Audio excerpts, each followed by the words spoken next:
And 1640 PWPR. I guess you would call this the Hawk Surge Live, Pat, I guess. I like that. And, well, we have Blading for Surge and now Hawk Surge Live if I'm going to collaborate with people here. And we got Pat here, King Firehawk, El Jefe, as me and Jeff Edwards like to call you, because you are the leader. Um, we this right here is why this particularly why I have you on. You know why I got you on here, Oh yeah. and because you're the biggest Hogan mark I know, Thank and you. the last 48 hours have not been good for your boy. No, man. Um, Or me. the fact that I saw a meme and I even posted it earlier about how my daughter willingly slept with a black kid, and then it's got a picture of Cosby sitting there, and it's a speech bubble going, "What do you mean willingly?" Shit like That's that. fun. That's funny as hell to me. I mean, a lot of people are going to watch this and go, "Joe, you're racist for laughing at that." No, that's funny. That's comedy. Okay, um, but this is stuff that happened 8 years ago. I can't believe it's been 8 years since that tape has been released. Yeah, so let's do this. Let's give out the timeline first before we peel back this onion, because the main theme that I'm going to try and get across, and I don't know how successful I'm going to be, is that there's no doubt Hogan used horrible language in the society we live in. No doubt about it. No doubt about it. However, discovering this, there's so much bullshit about it that it's hard. It's hard to concentrate on the foul language offense when the guy's rights and mind you, his own putting himself in bad situations, but his rights are ridiculously violated for privacy. That people don't give a fuck about that. And also, the other part of it is, and this is the part I think you and I will have a good conversation on, is that, and George Carlin did many bits on this. If we replace the word that we all know he said with like asshead, would he be called a racist today, or would he be called a father who's so pissed off at his daughter that is, and he's down in a hole at that time for a minute? That, Or let's put another spin on it, Pat.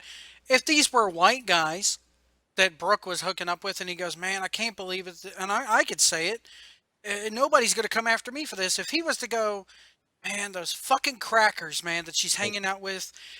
If Hogan was a black guy and he was sitting there going, "Man, these fucking crackers, these goddamn honkies, these freaking ghost white motherfuckers that she's hanging out with, I don't trust a bit of them. They interrupted my deal with the Saudis. I can't believe she's actually fucking one of the crackers' sons." Nobody would have anything to say about it. no, no, and that's the thing. And my big thing is, and like we'll timeline it first, but I'll say this for the timeline. I have a hard time believing that a wonderful mother of a daughter or son in Israel would be happy in their privacy of their bedroom if their son or daughter was dating someone from Palestine. You know what I mean? And Hmm. not have colorful words about it. Or somebody who's Chinese or Japanese or Spanish. The fact of the matter is, in your bedroom, I'm being kind when I say in your bedroom. I know we'll timeline this though. But when you're in that situation and you're talking about your daughters, it's almost like, look, yeah, he went. I heard something today where they threw Jamie Foxx's name out there, but the guy, he wasn't referring to Jamie Foxx. He was referring to the guy who hired Jamie Foxx to be on like his record, and he called this guy the word we're all going to talk about.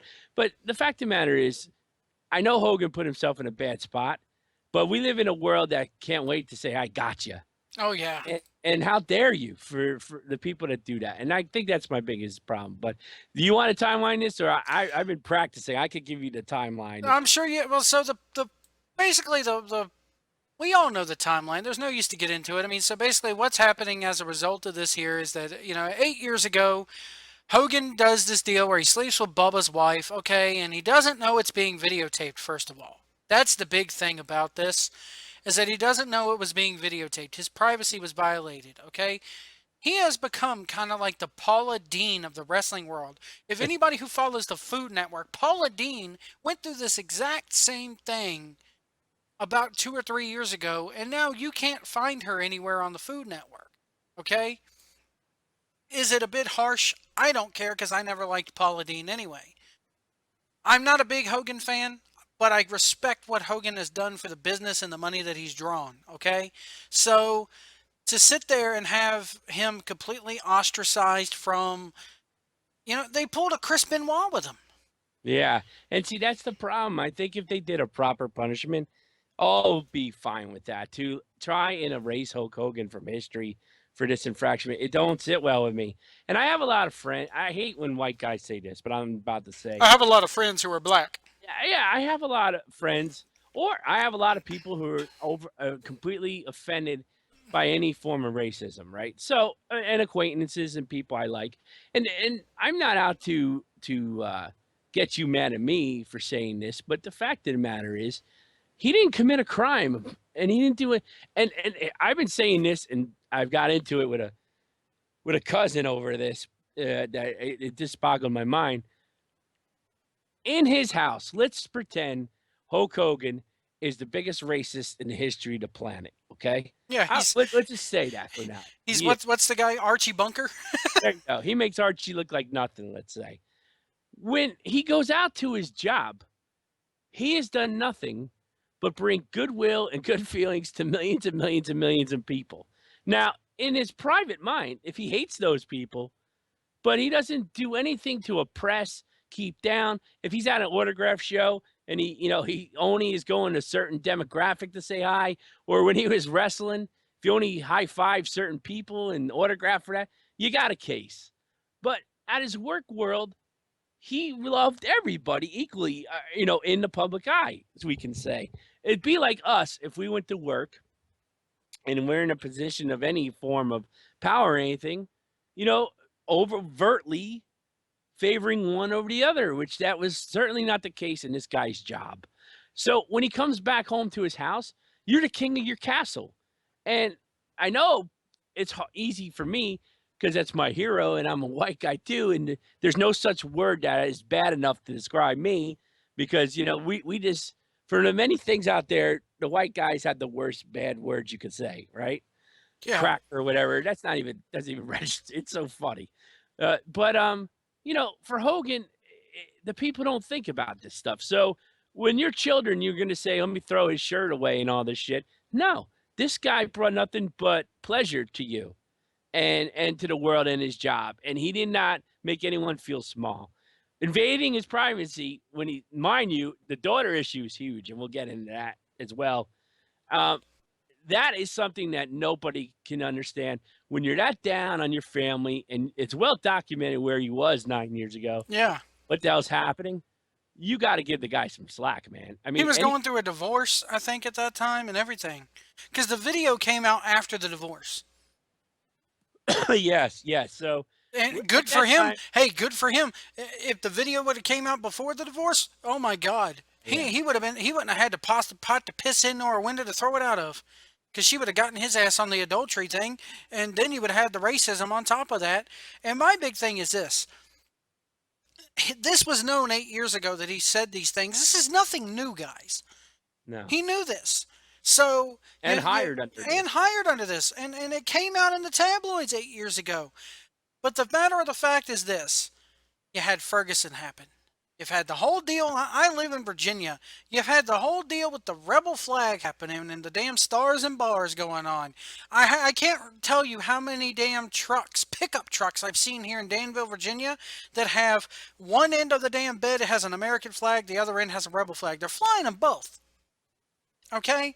Or one has the rebel flag, or one has the American flag, or somebody has a damn rebel flag bumper sticker that says, I don't care what they do up north, and then in the back of the pickup truck they're flying an American flag. It doesn't make sense to me with these dumb rednecks down here. But anyway, the bottom line... You said something there that I got to ask you this question, because you're from Virginia, I'm from Central Jersey. Here's a great question for you, okay?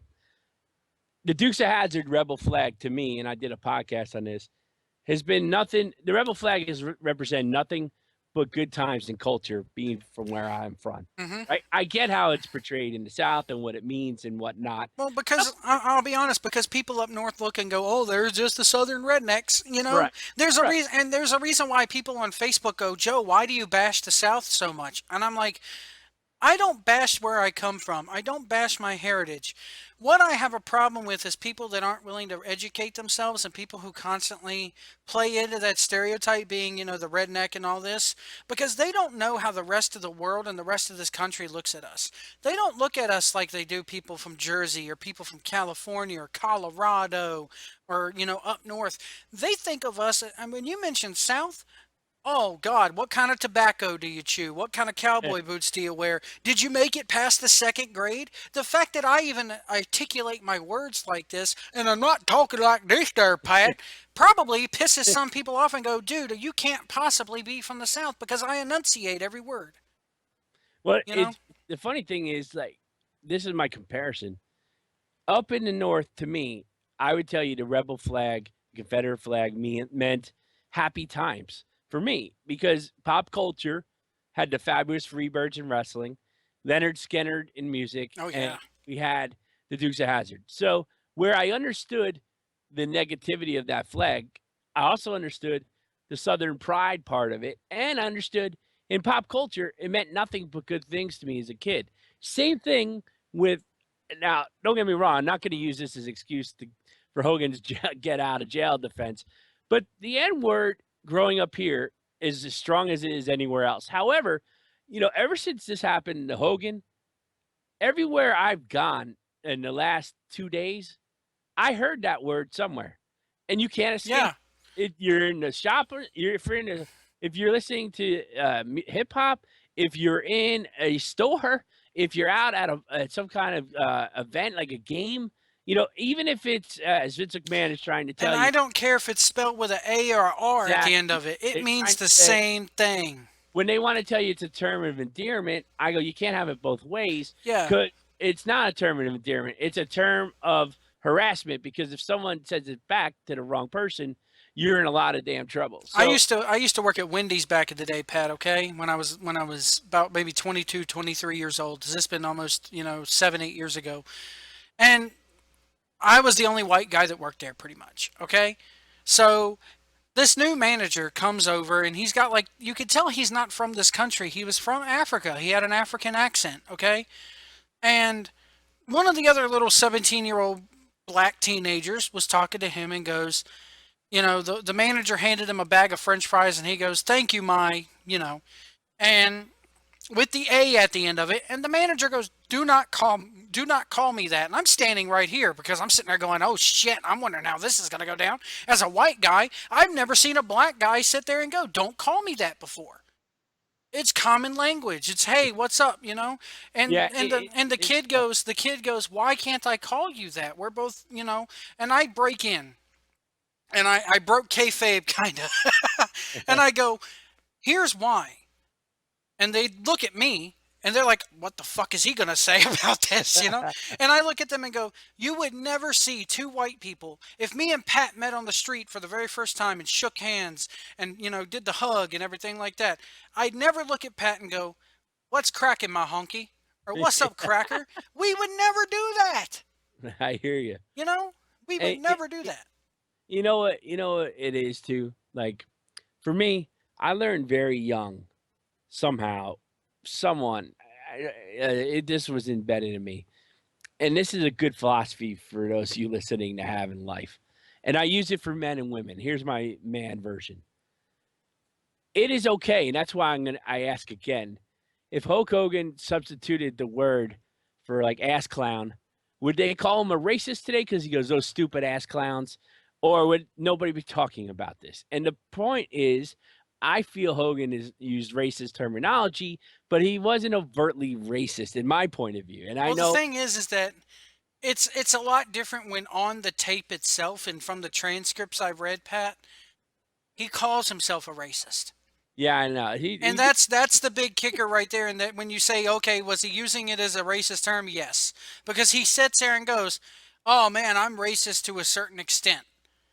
it So almost reads to me like he's sitting there in a spiral and he's sort of like analyzing himself. And it doesn't feel like I'm a racist, rah rah rah. You know what I mean? It feels like I'm a racist. Am I not? It feels like he's lost and he's workshopping this as I read it. Now, like I said, I could be totally blind to that, and I didn't see the tape. I'm reading this. It just feels to me like a guy in a complete spiral, so angry about the world crashing in on him, and he's in workshopping, "What who am I? What the fuck's going on here?" And, and it sounds to me, the guys that he might realize, "Maybe I am fucking this because these guys are so outrageous," but it's sounds to me like he's struggling. And, if so, that's someone who's struggling with what the fuck am I with all these things happening to me. And maybe that's where you have compassion for the guy. Now, had WWE suspended him, for the rest of the year, whatever, and nothing gets taken crazy, and he gets on TV with Layla Ali, his buddy, and whoever else, and go, man, 9 years ago, I was really in a bad place. Here's what I've done since then. You have every right to be mad at me. I would like to work with people, leaders, and communities as I always have. I tell you, thank God today I'm where I am because I almost killed myself.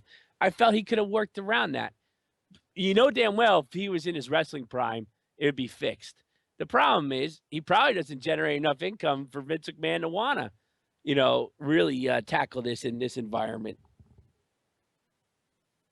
I just think that There, Vince's worth to him is not worth this problem. mm-mm, not at all. And there's a not when it could cost him sponsors, not when it could cost him TV deals, not when it could cost him money. I mean, there's people out there that could sit there and go, we don't want to be associated with Hulk Hogan now because of the pussification of America. And that's what it boils down to. 8 years ago, America wasn't one giant vagina. Oh, Lord, Joe's being sexist. Joe, but America wasn't as sensitive as they are now. I've Oh said it yeah, for years. It is the intense pussification of this country. Don't do that. Don't say that. Don't fart near me. Don't do this. Don't burp. Your burping offends me, so you must apologize and bow down and never promise never to burp again. I got to tell you, the way the There, world there's works, that there's a musical. I don't know if you ever heard of it. It's called Avenue Q, yes, and there's a song in this Avenue Q it's basically Muppets is what this is. It's kind right. of like Sesame Street on crack is the way I describe it. It's beautiful. There's a song in this called Everybody's a Little Bit Racist Sometimes, okay? And because they're hating on monsters as a race, monsters, okay? Muppets. And it says, one of the lyrics here says, I think everyone's a little bit racist sometimes. Doesn't mean we go around committing hate crimes. That's a Look big. around and you will find no one's really colorblind. Maybe it's a fact we all should face. Everyone makes judgments based on race. And it's something that's never going to go away, You know, you I know? learned a long time ago. I got back to my train of thought here. With all mankind, every race, creed, color, anything, affiliation politically, we all have a curse word or bad word for them, right?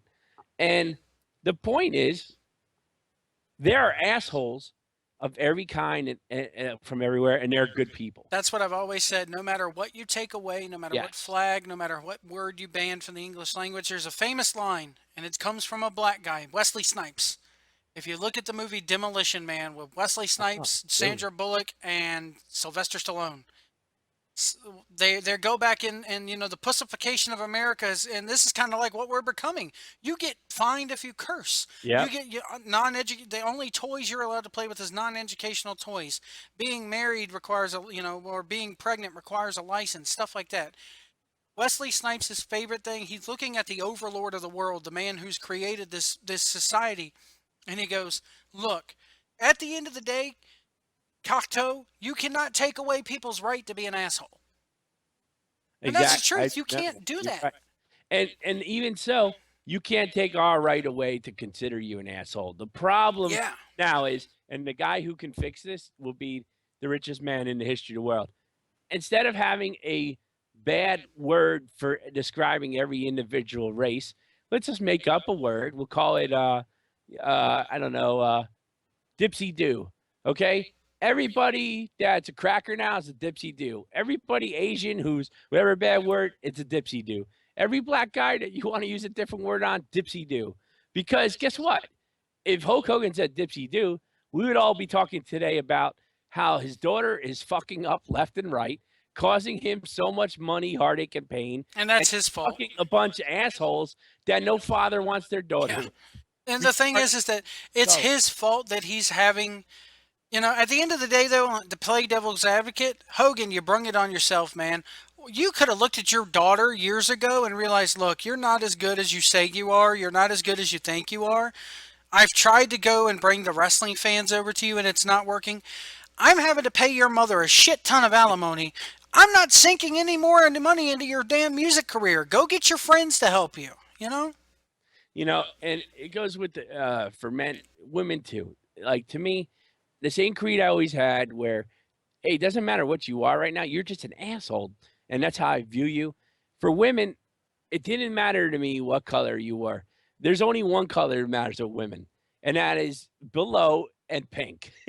Yeah, If it's any I other called, color, run away. me and my girlfriend got into an argument this weekend over money, and I called her a bitch, and you would have thought I would have freaking just, oh, Uh, that and that C word, we're in man. an You use Irish and that, Italian house. That's a common word. you use that C word around a woman, and it's like death warmed up, man. They give you that look, and you just like turn.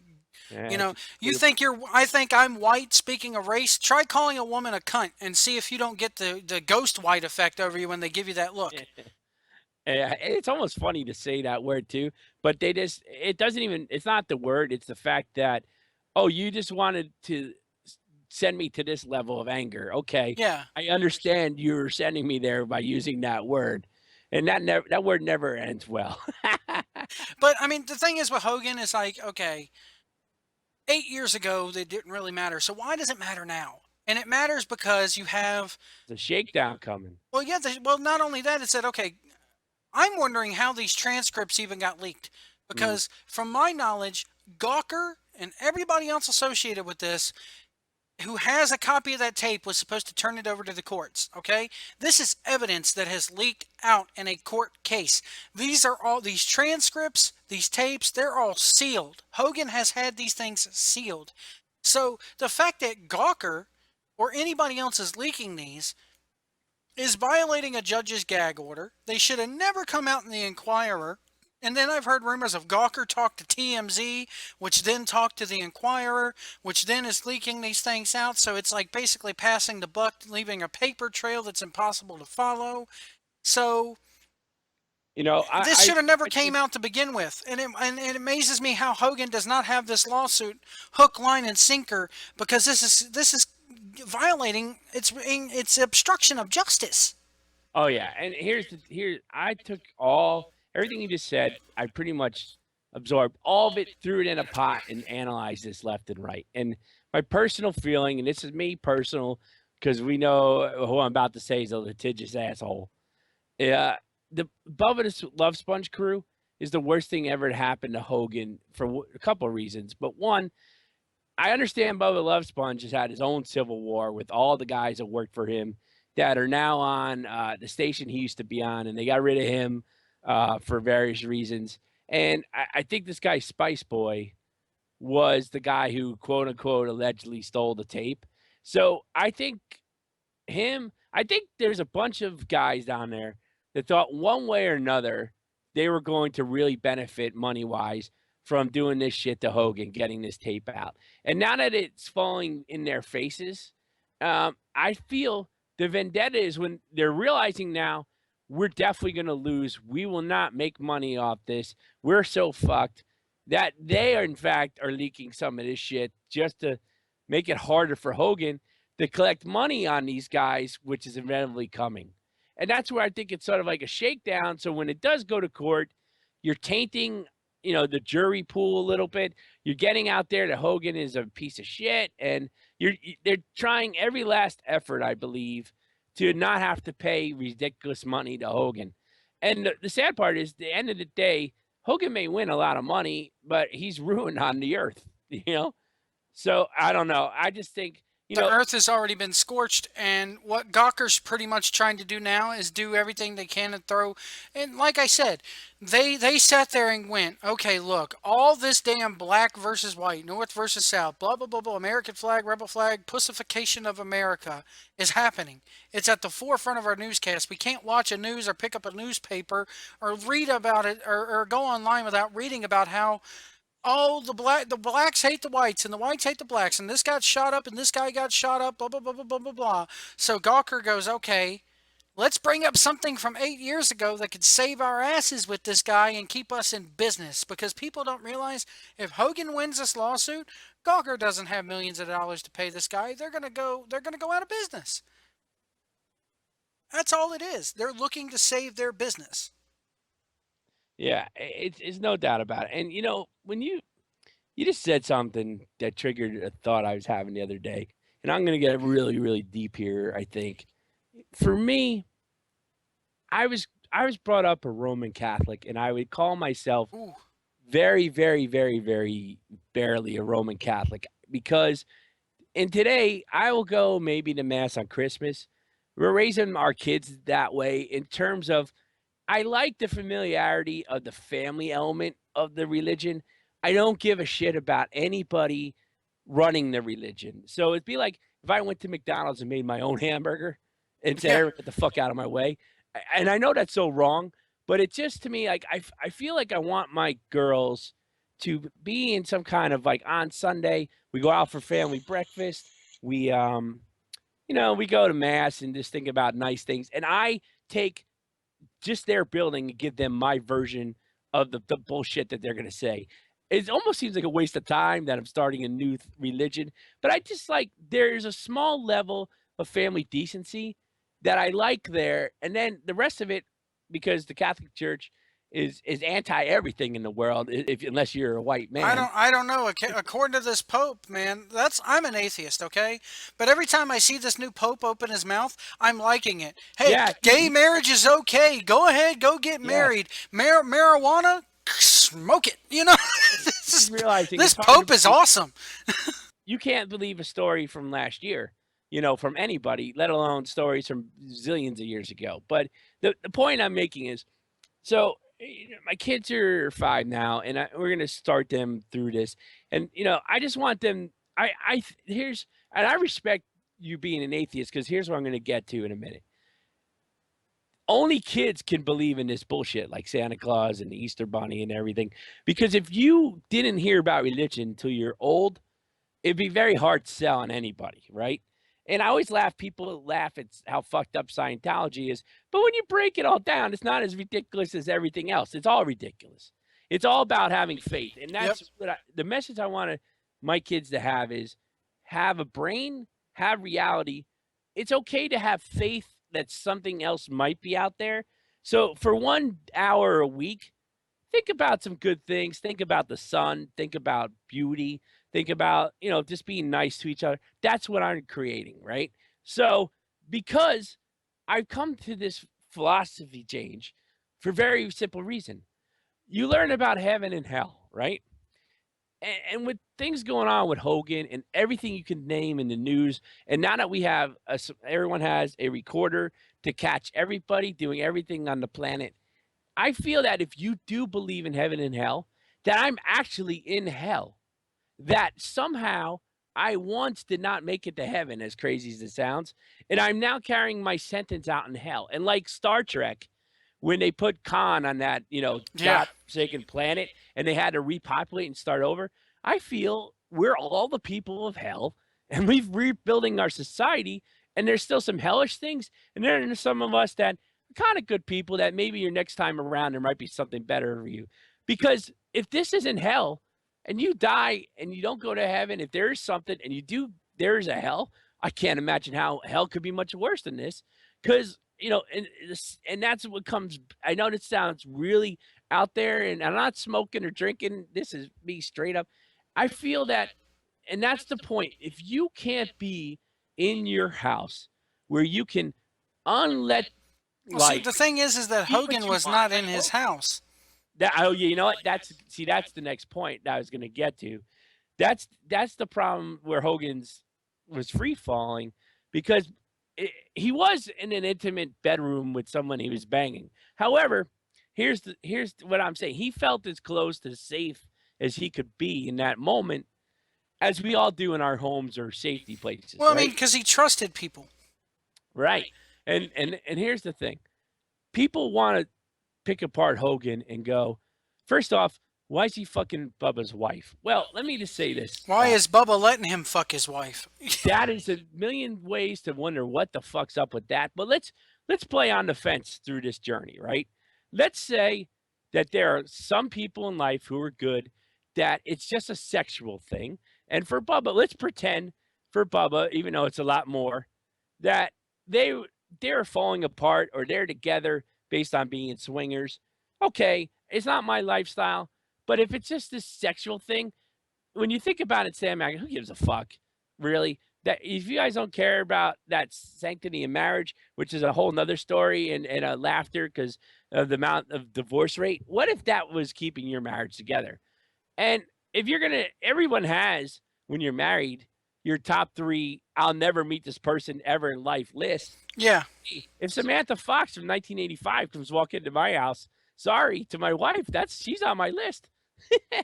So I'm sure Hulk Hogan I mean, on Bubba's list, but better yet for Bubba, be with his wife. So what I'm saying is, people are going to call that judgment mistake number one. Obviously, it was for Hogan, but here's the scenario: down in a hole, you read the stories, you heard everything. If you want to believe it, who knows what Hogan?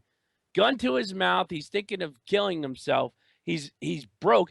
The guy slammed on Andre the Giant WrestleMania 3. All that money is with his wife in LA with a teenage guy dicking her. yep. Can't go to his house. He's got to drive by it on a boat, right? Where can he go to meet someone that's not going to be over there? So here's a woman And that, we've all been there before. That's just it. yeah, Everybody's been there before, okay? Everybody's been like, you know what? Fuck the world. I'm going to go do something wild and crazy that I wouldn't normally do. I'll be honest with you, man. When my ex-wife, when she left, granted, I told her to leave, there was a time, man, where I stayed in my apartment. I didn't leave my apartment for 4 months because I was mad at the fucking world. I didn't want to look at somebody. I felt like I couldn't look at anybody without punching them. And I developed it online, I lived online pretty much for 3 months.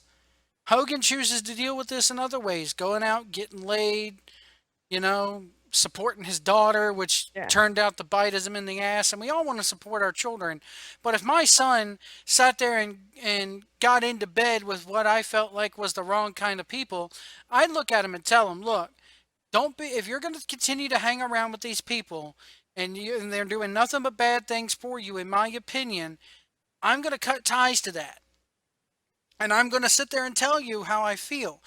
Granted, I might not use the N word to describe these people, and Hogan should have had again, privacy, whatever, but in the but world that we live in nowadays, I don't know if there's a camera behind me right now. I mean, I'm on camera right now filming us having this conversation, but if I go out to Walmart, there's fucking security cameras around and shit. I would never, ever go out there and call my wife a C word or my girlfriend a C word or whatever. Because in this day and age, you got 40, 50 other women that have heard you say that, and they're going to sit there and whack at you with their purses and whoop your ass. this is Russia in the 80s. If someone Yeah. wants to use it against you, we don't have all this freedom from everything. I mean, we think we do, but the second someone can get something on you, you're got.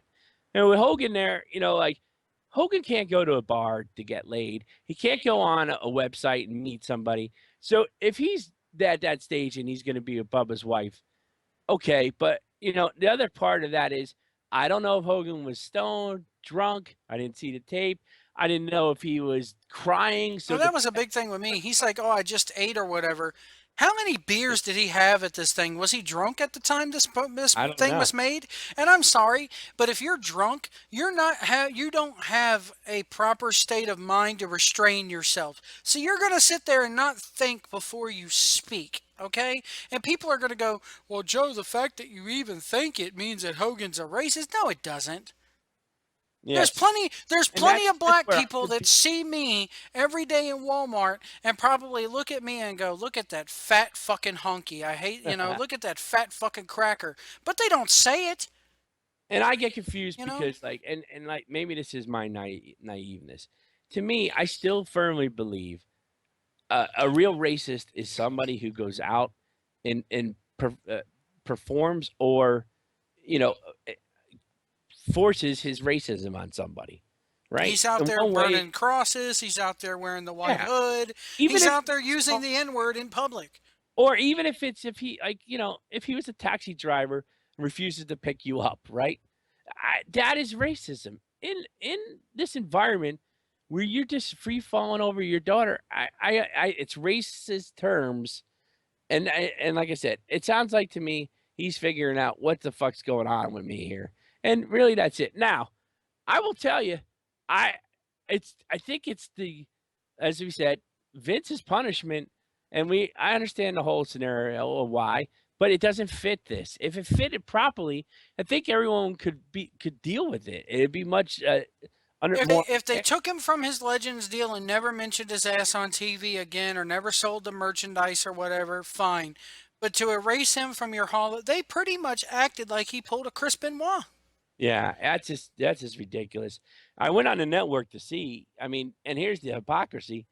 You can still pay $9.99 to see Hulk Hogan at WrestleMania 3, 2, 1, and all of them, versus The Rock at that He's WrestleMania. on so much of that network stuff between WCW and WWE that if they erased it, if they really wanted to erase him and take everything off of there, it would delete half of their content library. Now, here's the rub. Are they going to do like they've done with Chris Benoit? So if you go on and you watch a WCW Nitro, and it has, you know how they have like the little bubbles that show you, okay, if you fast forward to this bubble, you're going to start at this match. And here's the next bubble is the finish of that match. If you see a long gap on a WWE product from 2004, or Yeah. if you like if you go to WrestleMania 20, okay, the main event of that show, there's a long gap on the timeline with no bubble to tell you who's in the match or whatever. You won't find Chris Benoit's name on anywhere on the description for the pay-per-view or anything like that. Anytime there's a Chris Benoit match, they don't acknowledge it. Pretty much is what I'm getting at. Do you think they'd go ahead and do the same thing with Hogan here? I don't see. I heard that the stock dropped so much already with just the whitewashing Oh, of did Jeff Daniels or Jeff Edwards mention that Stephanie and everybody sold a bunch of stock 24 or 48 really. hours before this hit? Oh, I didn't even know that. Wow. Yeah, Jeff Pretty Edwards wow. messaged me that. Isn't that insider trading? If you're shorting your stock before the world finds out what happens, you know goddamn well that's Unless you can prove that you did not know it was going to happen, oh man, you know? that to me that's like the whole point of the Gordon Gekko Wall Street movie. To Yep. short the stuff, ridiculous. And so to me, it's like they lose so much money from this, and I probably How they much money are they really losing? Okay? If they look at their sponsors and go, that's it, you don't have to worry about this. We got it under control here, Pepsi or Tostino's Pizza Rolls or whatever. You'll never, he's not on, yes, he's still a member of our Hall of Fame. We can't take that away from him. You know, well yes, he's did they still on our short the network, stock on but purpose? he won't be on an episode of Raw. There's sponsors out there that can either the sponsors are going to go, yeah, okay, sure, or they're going to leave you, you know? Like Steph and Triple H short selling their stock, right? Could that be also on purpose to make it simpler to get rid of Hogan and say, "Look, we lost all this stock equity." You know what I mean? Like shorting the stock on purpose to make. Well, they unloaded a bunch of shares, and then I guess 24 or 48 hours later, this thing hits overnight, and then they start erasing him from shit. The next day after this happens, the stock didn't fall by that much. The stock did not drop by that much from what 5% I think is what it was. Not See, even. I know when I had Sirius XM stock, that 5% was like nothing if it would go up or down. So I guess like 5% of their stock drop. Eh, yeah. I wonder if they just did that to try and show like there's strength in it. They did it, and I don't get And it. even if they did, it was insider trading. Regardless of which, they still would have had the same approach. Okay, It's just and amazing. and here's the rub that gets me is, do you remember last Monday when they did the St. Louis deal with Battleground and everything? They went to St. Louis and then they went to Kansas City, and the primetime players along with along with what's his face, Mark Henry got pulled over. Do you remember that? No, I didn't hear about that. You didn't. They got pulled over. It was all over Instagram. I think Titus O'Neil or Mark Henry still has it on their Instagram. They get pulled over by the cops. Okay, in St. Louis. I think it was right after Battleground. And Darren Young, for some reason, has a neck brace on. Okay, and Mark Henry decides to whip out his phone and go, "Man, Darren Young getting pulled over," and he pans around the car and you see Titus O'Neil in the back. And Mark Henry looks right in the camera and goes, "You know how they be shooting black people around here? What the heck you get us pulled over for, man?" And I'm sitting there going, "That's a Ferguson comment. That's in, St. Right. Louis. That's a suburb of St. Louis, Missouri. Why isn't Henry getting calmed down with any shit like that? That's a racist remark." I don't know. Maybe I was reading. I was checking out everybody's text about Hogan, all the wrestling guys. I thought Mark Henry's was the most hard hitting against Hogan. It clearly showed he and Hogan had no friendship ever. But if like they had some kind of run in or something once, or maybe I was misreading that Henry's been cast in a lot of racist type angles or something. But it seemed to me like there was no love lost there, and it wasn't just because of that incident. There had to be something else to it. But because of all the ones I saw, his looked like he really thought it out, and he sort of just buried Hogan in the most honest, like sincere wording. And I'm like, what's up with that there? But I don't know, man. It is so upsetting. At the same time, Hogan put himself in a bad spot. But here's the thing that is just driving me nuts. It was a well documented period in his life where he was just completely falling apart. I actually, and I was looking for it today, and I will find this. I had a buddy who was the cameraman for Fox Business and worked the Don Imus show when Imus was Oh man, not making fun of the basketball team and all that. oh, no, after, when Imus came back from all that and got on Fox Business News, Yeah. his radio show came back. My buddy was the cameraman for that show, Mhm. and one day, a couple years back, Hogan was doing the book tour, and, my buddy said he could get me into the green room on it, but I was away and I couldn't get there. Oh. So, I wrote Hogan a letter, and this is right before my kids were born, and to paraphrase what I wrote, and I gotta find it, and I was looking for the clip on the internet today, and I only could find right after, Hogan comes on, and Imus asks him, "What'd you think of that letter?" But I can't find the part where Imus reads it, but I have it buried here somewhere. So, I actually wrote Hogan a letter in 2009, and it basically went, "Hey, Hulk Hogan, I've been a lifelong fan of yours. As I sit here and wait the birth of my kids, I think back at what my life was like and the new responsibility I have. And I just read your book." And I wrote to him, I hate the fact that as a grown man, part of me felt like just falling to the ground and crying when I read that you were contemplating killing yourself because everything was falling down on you and you felt like it was over. And I wrote, cheesy but true to me. I said, all the years you were there, the power of Hulkamania was the message I received. When you are beaten down by a problem or the world or your enemies, whatever, the way you win is you Hulk the fuck up, get up, and just boom, come back at it. And it's the way I've lived my life. I just think that's a basic philosophy of any life. When you are down and beaten, just take a deep breath, take the beating, and get back up and fight back. And Mhm. I've always done that in my life. And as cheesy as it sounds, because of Hulkamania, it's really a very simple philosophy. Yeah. I mean, it was a message he was preaching pretty much. It's yes, and that's the message I took. And I wrote to him, it's not lost on me. While you were doing that for all of us all those years, your family didn't have you. And now when you come off the road and we're all creating families, the kids of your being fans of yours of Hulkamania, so to say, you have a destroyed family life. And it's so ironic. But I'm here to tell you that because of your message, I've been able to achieve these things in life. And, when I was failing halfway through school and I would get those progress reports, my mom would ground me. She wouldn't let me watch wrestling until I got my grades up because it meant something to me. So your message was not lost on millions of people. And I give that message back to you. So I wrote, and I misread him the letter, and I got to find this.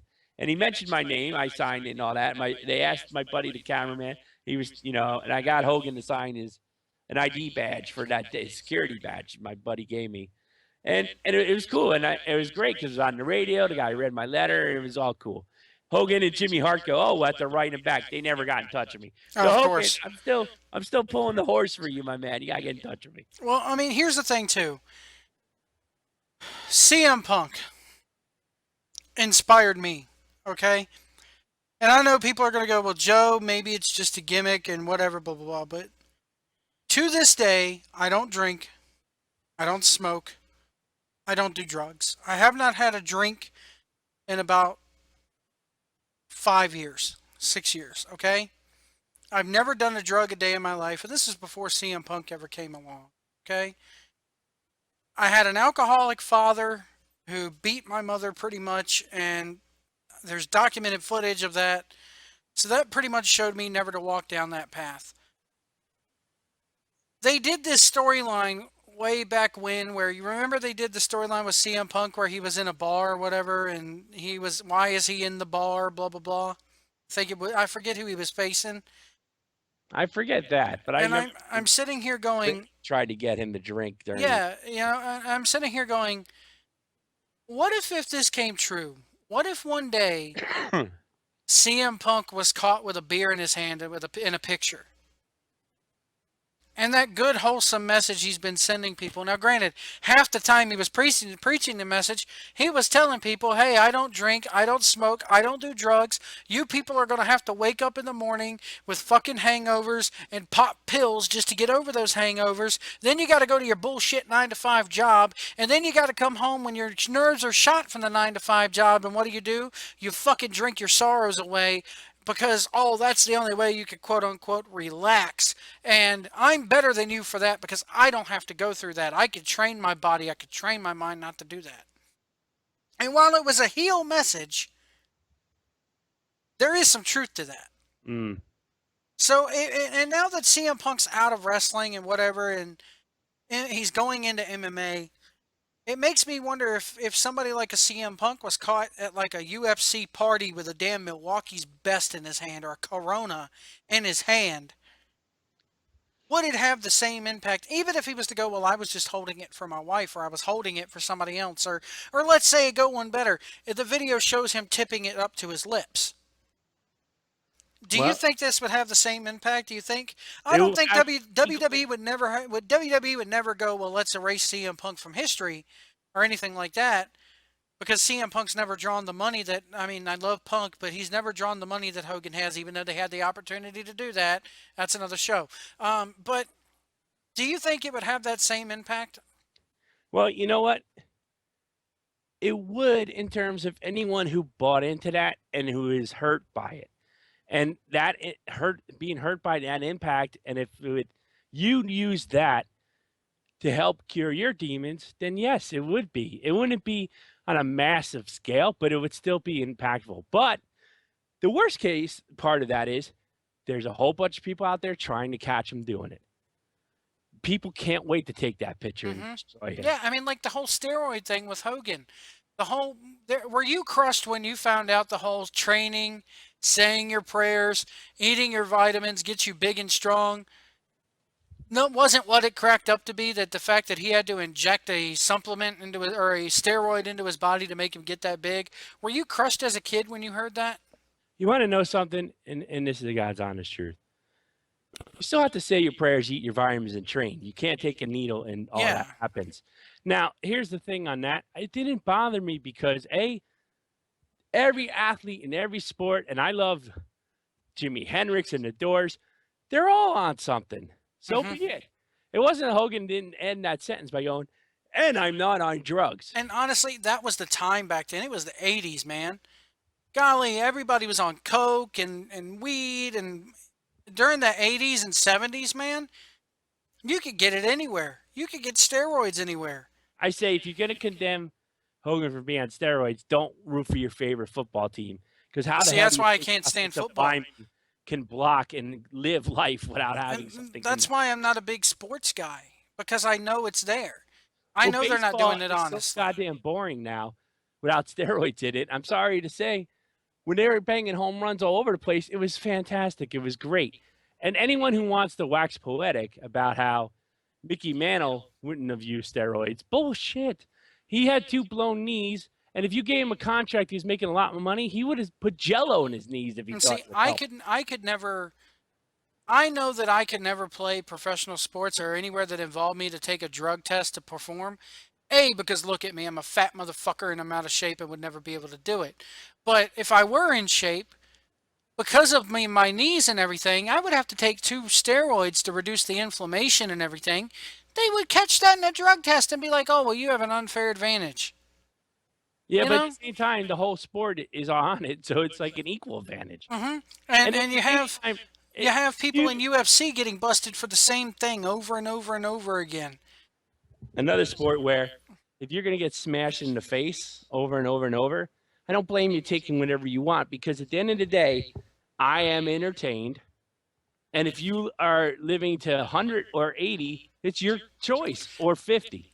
And And that's people why they sit make a there shitload of money. They're and doing shit that is, they can only weigh, I'm making this money now, and here's the long term effect. What's my and decision? here's what kills me about when you wrap it all back around to wrestling. John Cena, okay? John Cena for all intents and purposes is the new Hulk Hogan. Okay? People forget that John Cena is not exactly as wholesome and outgoing and nice as you think he is. There's a video. Remember when Umaga and the Spirit Squad were all around? Right. And do you remember the video that came out about them hazing the Spirit Squad back in the day and initiating the Spirit Squad? I kind About of forget. well, what there was a video of them, and Cena would hold the guy. They did everybody in the Spirit Squad, and Umaga would chop the fuck out of them. And everybody was half lit and half drunk, and they called it an initiation. And they're all sitting there holding him, and all the other members of the Spirit Squad and John Cena are sitting there going, "Ooh, Umaga!" And Umaga comes up and smacks the fuck out of them, out in their chest. In today's society, all right, that happened 10 years ago almost. Okay, 10 maybe 8 years ago. In today's society, the way Bill DeMont's getting ridiculed for his training, which I don't agree with his methods and everything, and the hazing and everything backstage and the be a star, what if that video was to leak out on the internet right now and say, hey, Cena's not as wholesome as you think he is. Look what he was doing to the young guys back in the day. Well, Cena's an active wrestler, and the protect machine is all on him at the moment. This is Yeah. like now I brought up today, half kidding, but half Hogan was getting ready to come back. The word was that Hogan was going to do something at WrestleMania. And so it's not like they didn't have him around. He was a judge on Tough Enough. that show is awful. That's another Yeah, show. oh man, I hate that show. I haven't watched So minute one of it. watchable. Who do they get to be a judge now on that? I don't know who it. They should like. I can't even. It didn't. It's like the best thing out of this for Hogan. That's the one thing he gets to get off that crap. That show was just hideous, man. The little bit that I watched it though, you could tell Hogan took it seriously.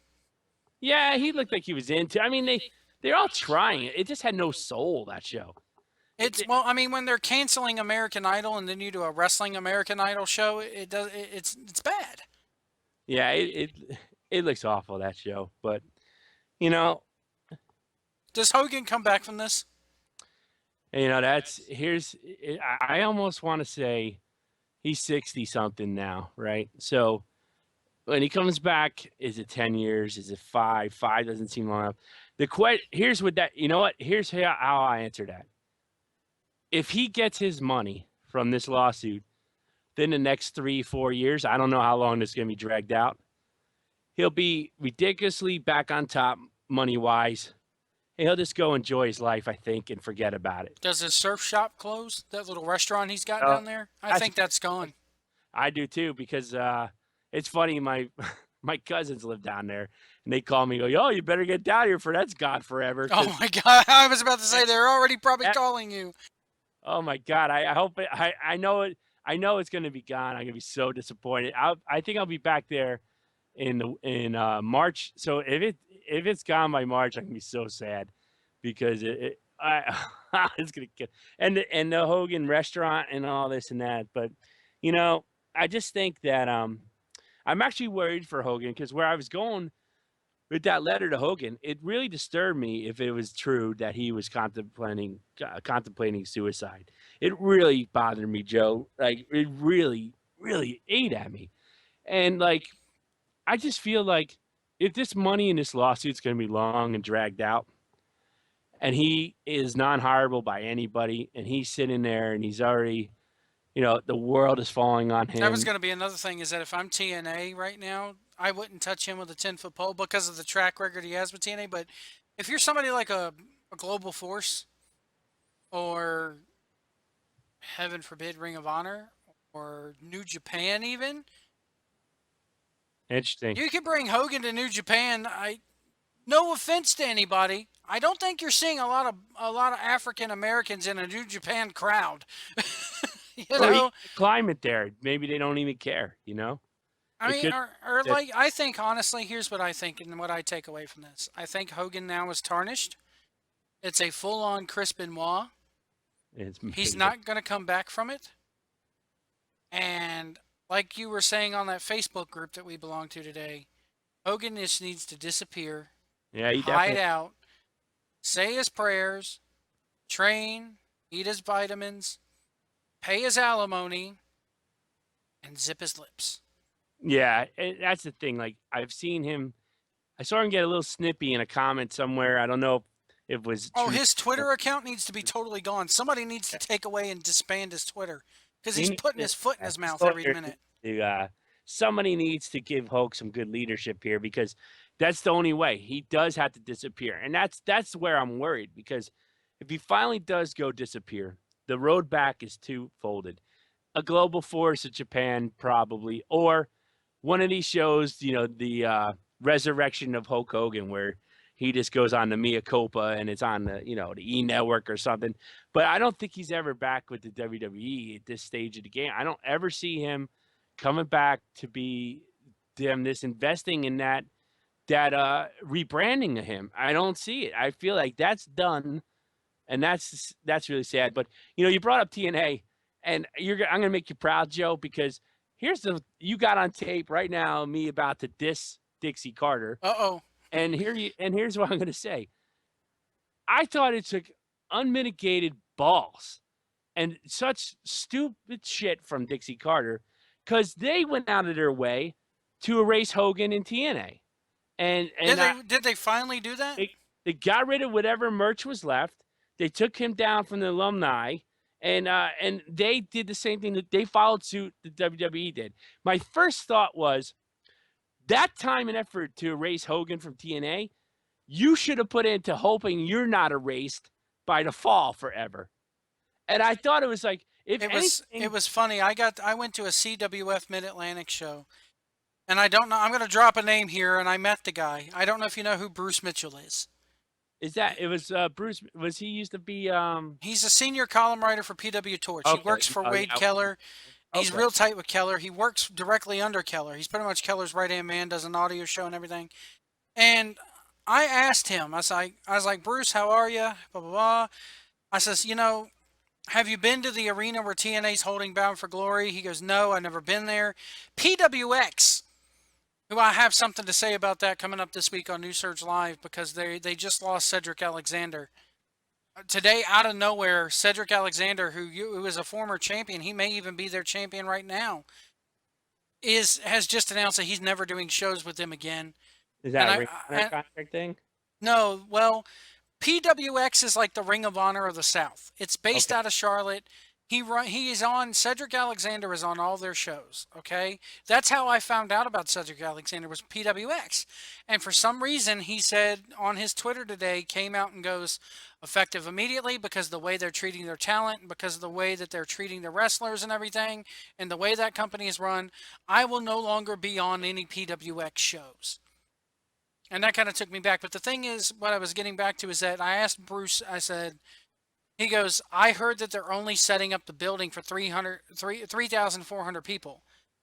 This arena, okay, PWX, who is not a really big indie fed, again, they're kind of like the Ring of Honor of North Carolina or a Ring of Honor of the South, kind of, because they book a lot of, I mean, they got Dalton Castle coming in for their I next like. show and everybody. So they have Dalton Castle. They had Cedric Alexander versus Matt Seidel booked, and that's now gone because Cedric's not being there. But anyway, this indie company just ran the same arena where TNA is going to be at for Bound for Glory. An indie company, and drew only about maybe 700-800 people. Yeah. Bound for Glory set up for 3,400. The VIP packages are already gone. This place is 2.5 hours away from my home, and I guarantee you, by the time the tickets go on sale on this Friday, and I don't have the money, I guarantee you by next Friday they're going to be sold out. They better move some space up in that arena because the arena can hold The whole arena can hold 5,000, and it sickens me that we have a company that's probably. And I asked Bruce, I says, he goes, yeah, I only heard 3,400. And I asked him point blank, I was like, look, in your opinion, as a writer for a professional wrestling news site, and not news with a Z because the Torch is a credible deal, okay? It's kind of like number 3 on the list of wrestling websites you go to. I know there's going to be a lot of people out there listening to this going, Joe reads the fucking dirt sheets. Anyway, whatever. I said, do you think they're gone come fall, come September? And he goes, I don't think they're gone.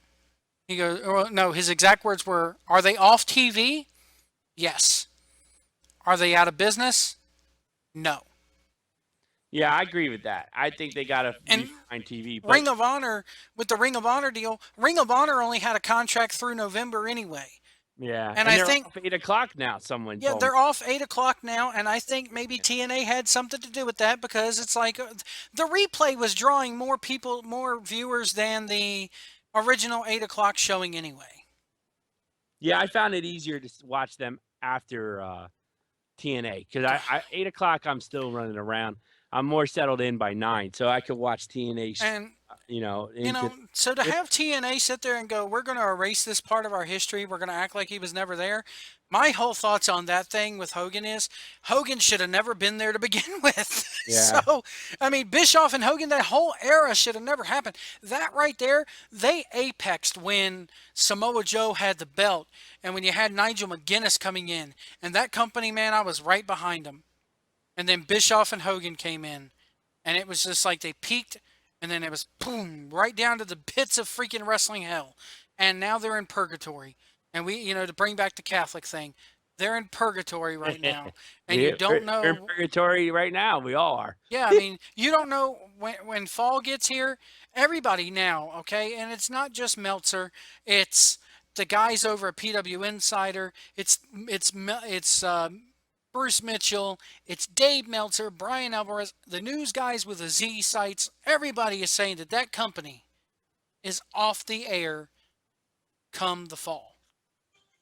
Yeah, and that's the point of it. Like, to me, if that company wanted to really shake some waves on it, maybe somehow be the person that helps Hogan come back. You know what I mean? Instead of throwing him out the garbage. And like I said, Hulk Hogan didn't commit a crime.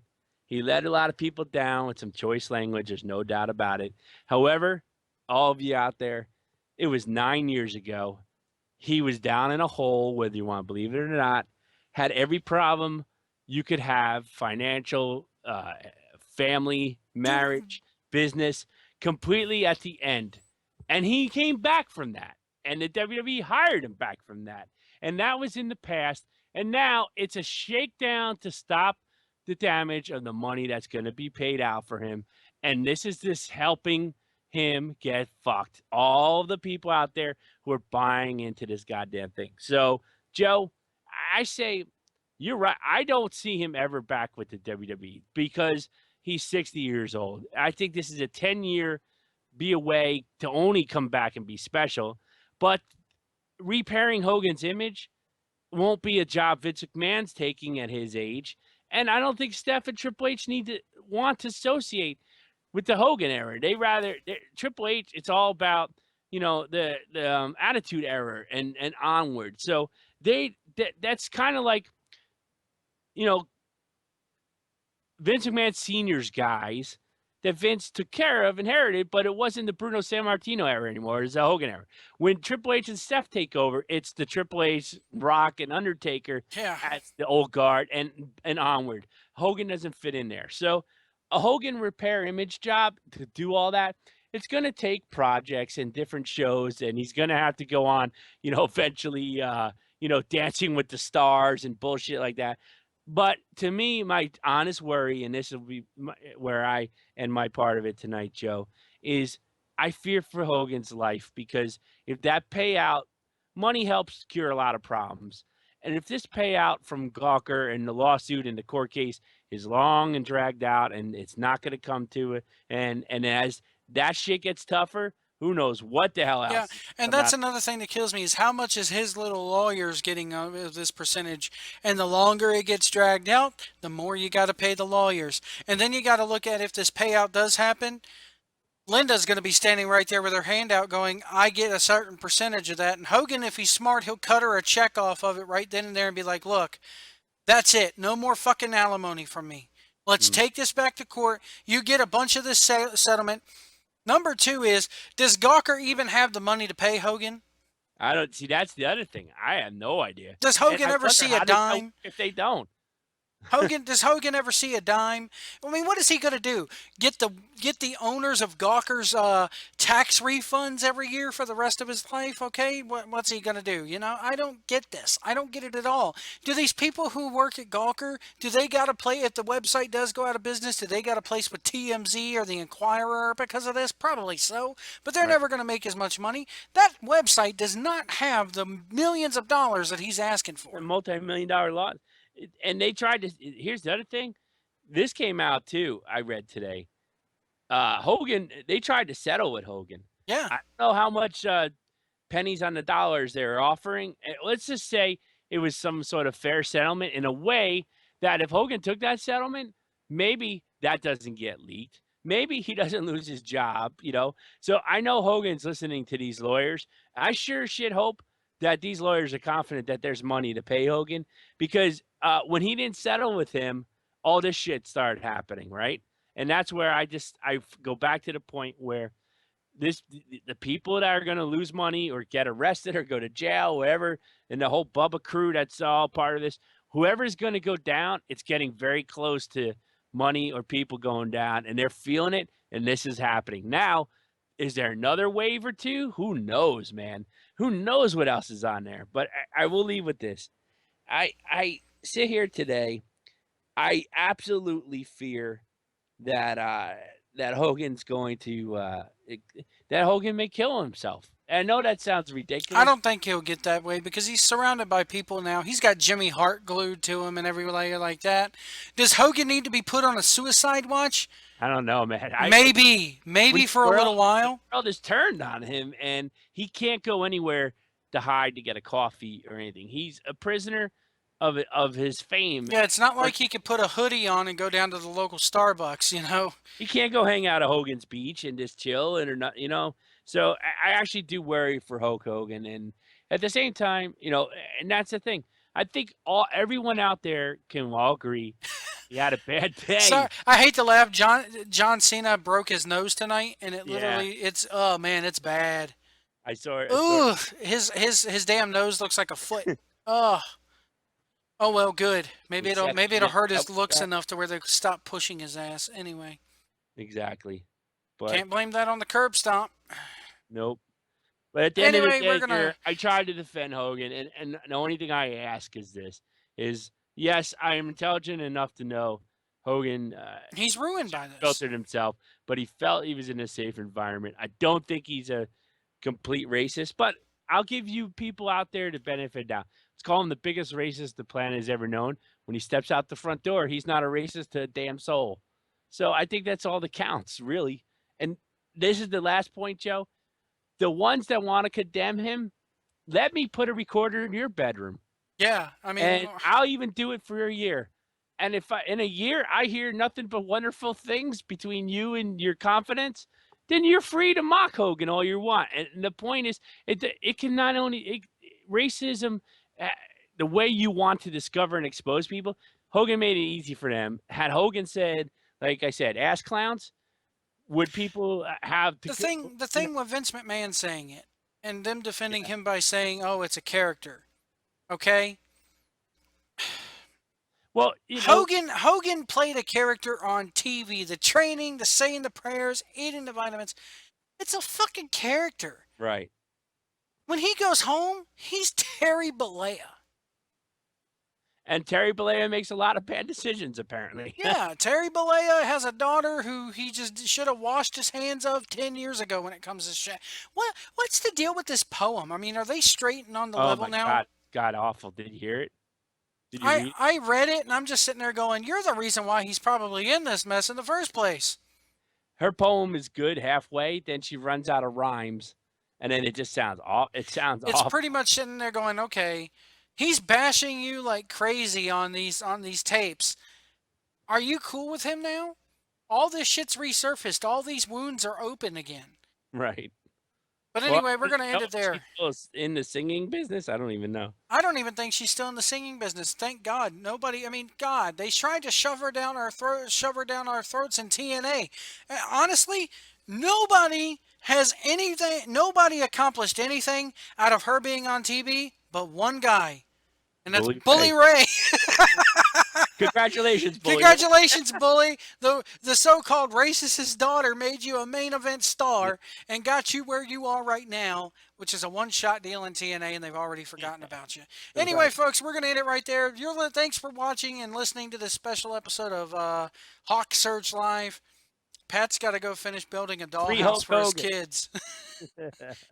Yeah, I want to see Hulk Hogan action figures this Saturday on the Facebook page. Oh, well, I will definitely have Hogan in the dollhouse for my kids. I want to see Bobo Brazil and Junkyard Dog doing a beatdown. Anyway, we have what's the MMA fighter that's the street fighter? I got one of his. Kimbo, Yeah, we'll have Kimbo Slice. Kimbo Slice. We got to have Kimbo Slice Yeah. slice up Hulk Hogan to get some revenge, and then the have him paint the word cracker on Hulk's forehead or something. I'll leave you with this, Joe. Here's my dilemma. I just got in the mail Thursday my Immortal Black Hulk Hogan T-shirt, and I haven't even worn it yet. Where'd you order it from? I got it before all that came down. I ordered like a week before from the Shop Zone. Mm-hmm. It takes forever for them to send it. Yeah, it But does. at the Raw one night, they had like 35% off. So I got my Hogan T-shirt and I got my Samoa Joe shirt. It finally came, and now all this has happened, and I'm like, I was almost today when Do you wear that out in public now? I haven't yet. That's the thing. I'm like, okay, this weekend, I'll be out doing things. I'm probably gonna wear it, but it's great. My wife, she goes, "Are you ready to wear it yet?" Because she thinks it's all bullshit too, all this stuff, and she's not a wrestling person by any means. But I'm like, I don't know. I don't know if I'm. It's like you might as well go out and buy a Dukes of Hazzard shirt and wear that too. Exact. Yeah, and and you'll laugh at this. Here's another dilemma. One of my gifts one day when I do eventually get to retire was I was gonna buy a Dodge Challenger, one of the models that just recently came out. So like I'll go get a 2012 one or whatever, and I was gonna modernize and do my own General Lee as my retirement gift. Wow. And I wanted the Smokey and the Bandit 78 Trans Am. Those Yeah, are with the gold bird. Yeah. Yes, those are my retirement gifts to me one day. I work one day after college for the kids are paid and blah blah blah. That's it. And it was great because somebody asked me, "Are you still going to do that?" And I'm like, I don't. Yeah, fuck yeah, I'm going to do that because I think people when I take it to car shows will appreciate it. But that's the whole thing. I was sold. And does this whole racial tension in America thing die down in the next 10 years? I think so. I don't think so because it's convenient and easy to make money off of. Yeah, true. Somebody's going to profit off of Hogan being a racist when he had to make his mea culpa. It's going to happen. And you know what? And I don't want to sound like one of those white guys, right?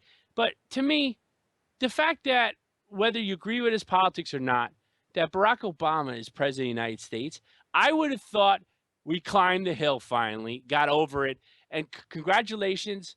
We could put behind to all bad wounds that I have nothing to do. That's generations before me, and I refuse to pay for those sins anymore. And here's what kills me about about the whole thing with Hogan said, well, Barack Obama could say Yeah. it. Why can't I? I'm like, Hogan, just somebody take the phone away from him because it's not a phone, it's a Right. shovel. He's Look, digging his own grave with every tweet. I'm willing to hide Hogan in my house for the next 3 years. So Hulk Hogan, Somebody build you Pat can live the here. Hulk Hogan, build Pat the Suburban Commando guest house and put Hogan out back. Have Hogan come up into your house. I'm here to rent the apartment, brother. You know? I will say, I'll sit him down every day. Look, you're fucking fantastic. We all know it, but you're not talking to anyone today. Give me a list of things you need. We'll take care of all your needs. You can call the FBI in here. I ain't recording you. Trust me. Unlike Bubba, I want to be your friend forever. And with that, we're going to end it here. Thank you so much, everybody, for listening and watching here. Hawk Search Live 1640 PWPR, Facebook.com/1640 PWPR. Tell everybody, Pat, real quick, where they can follow you at on Facebook and Twitter and all that good stuff. Sure, you can always go to Firehawk NJOU812 on my Twitter or tweet us at 1640 PWPR.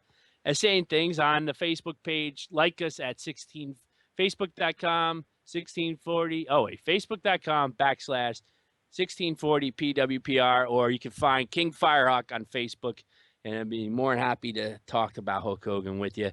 And we got a whole slew of shows here up on the 1640 PWPR network this week, and lots of Hogan talk. So you'll get all the stances and everything. And hey, you know, it's erasing Hulk Hogan changes what wrestling is like for a lot of us. So I don't know how I feel. It's just very weird, very upsetting, and very angry at the same time. But I think we all feel that way, but just have a different angle on it. And it sucks, man. That's the only thing you say. Love or hate Hogan.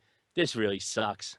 Yeah, it does suck for him, but I think sooner or later he'll get through it. Sooner or later we'll find the light at the end of the tunnel, and Pat can go back to being a Hulkamaniac again and wear his T-shirt out there. I don't know if it'll be until we're old and gray and in our walkers and going around going, back in my day we had Hulk Hogan, you know. But anyway, guys, 1640 PWPR. Thank you for watching, and we'll see you down the road.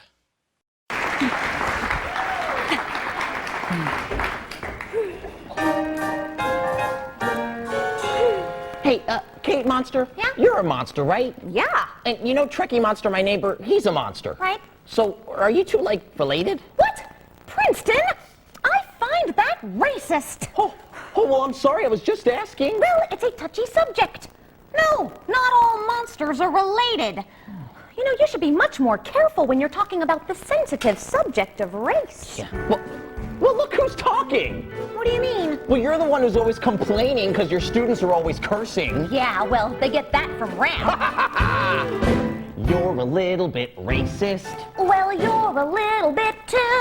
I guess we're both a little bit racist. Admitting it is not an easy thing to do. But I guess it's true. Between me and you, I think Everyone's a little bit racist sometimes. Doesn't mean we go around committing hate crimes. Look around and you will find no one's really colorblind. Maybe it's a fact we all should face. Everyone makes judgments based on race. Now, not big judgments like who to hire or who to buy a newspaper from. No, just little judgments like thinking that Mexican busboys should learn to speak freaking English. Right. Everyone's a little bit racist today. So everyone's a little bit racist. Okay. Ethnic jokes might be uncouth, but you laugh because they're based on truth. Don't take them as personal attacks.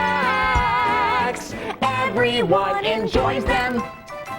So relax. All right, stop if you've heard this one. Okay. All right, there's a plane going down. There's only one parachute, and there's a rabbi, a priest. And a black guy! Yeah. What you talking about, Kate? Ooh, you were telling a black joke. Oh, well, sure, Gary, but lots of people tell black jokes. I don't. Well, of course you don't. You're black. But I bet you tell Polish jokes, right? Well, sure I do. Those stupid Polish people. Hey, guys, what are you laughing about? Racism. Cool. Hey, come back here. Take that recycling birds. What's What's that mean? Recyclables. Don't laugh at her. How many languages do you speak? Oh, come off it, Brian! Everyone's a little bit racist. I'm not. Oh, no? Nope. How many Oriental wives have you got? What? Brian! Brian, buddy, where you been? The term is Asian American. I'm sorry, honey. I love you. And I love you. But you're racist too. Yes, I know. The Jews have all the money and the whites have all the power. And I'm always in taxi cab with Liva who no shower. Me too. Me too. I can't even get a taxi. Everyone's a little bit racist. It's true. But everyone is just about as racist as you. If we all could just admit that we are racist a little bit, and everyone stop being so PC, maybe we could live in harmony. Everyone's a little bit racist.